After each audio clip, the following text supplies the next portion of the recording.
तर दिल्लीतील विद्यार्थ्यांच्या आंदोलनाच्या समर्थनार्थ वंचित बहुजन आघाडीने दिलेल्या महाराष्ट्र बंदच्या हाकेला भिंगार शहरामध्ये कडकडीत बंद ठेवून प्रतिसाद मिळतोय।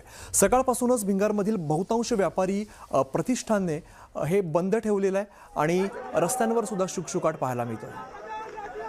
तर सध्या आपण दृश्यांमध्ये बघतोय पुन्हा एकदा धरपकड सुरू करण्यात आलेली आहे। वंचितने आज बंदचं आवाहन केलेलं आहे आणि ठाण्यामधली आपण ही सगळी दृश्य बघतोय। ठाण्यामध्ये वंचितने जी बंदची हाक दिली होती त्या सगळ्या कार्यकर्त्यांना सध्या ताब्यात घेतलं जातंय। पोलिसांनी धरपकड सुरू केलेली आहे। माझे सहकारी अजित मांढरे आपल्या सोबत त्यांच्याकडे आपण जाऊया। अजित, आपण बघतोय पोलिसांनी धरपकड सुरू केलेली आहे, काय अधिकचा तपशील आहे? इंदिरानगर ते वाघोली चौकापर्यंत वंचित बहुजन आघाडीच्या कार्यकर्त्यांनी आंदोलन केलं। रिक्षा दुकाने बंद लावली आणि पुढे चौक जो आहे वाघोली चौकचा त्या चौकामध्ये येऊन त्यांनी धरणे आंदोलन केलं, रस्ता रोको केला आणि याच पार्श्वभूमीवरती पोलिसांनी या सगळ्या आंदोलकांना आता ताब्यात घ्यायला सुरुवात केलेली आहे।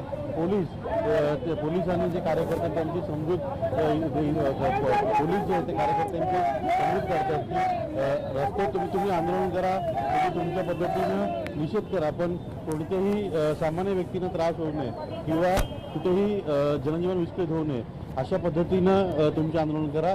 आणि ही विनंती जी आहे ती मान्य केल्यानंतर पोलिसांनी आंदोलनकांना जे आहे ते आता पुन्हा एकदा सोडलेलं आहे आणि पुन्हा रस्त्याने चालत ते घोषणाबाजी करत निषेध करत चाललेले आहेत।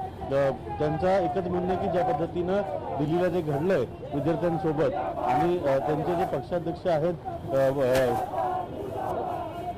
बाळासाहेब आंबेडकर त्यांनी ज्या पद्धतीनं इथे बंदची हाक दिलेली महाराष्ट्र बंदची ते कुठेतरी यशस्वी करायचं आहे आणि याच पार्श्वभूमीवरती त्यांचे सर्व कार्यकर्ते पदाधिकारी जे आहेत ते रस्त्यावरती उतरलेले आहेत। इंदिरानगरपासून ते अगदी वाघोली स्टेट चौकापर्यंत या सगळ्या कार्यकर्त्यांनी दुकाने जी आहेत ती बंद करायला लावली आणि घोषणाबाजी करत ते चाललेले आहेत। बरं, निश्चित अजित, आपण सध्या प्रेक्षकांना दोन दृश्य दाखवतो। एकीकडे संसद परिसरामध्ये पुन्हा एकदा जोरदार घोषणाबाजी बघायला मिळते, हातामध्ये फलक बघायला मिळतात।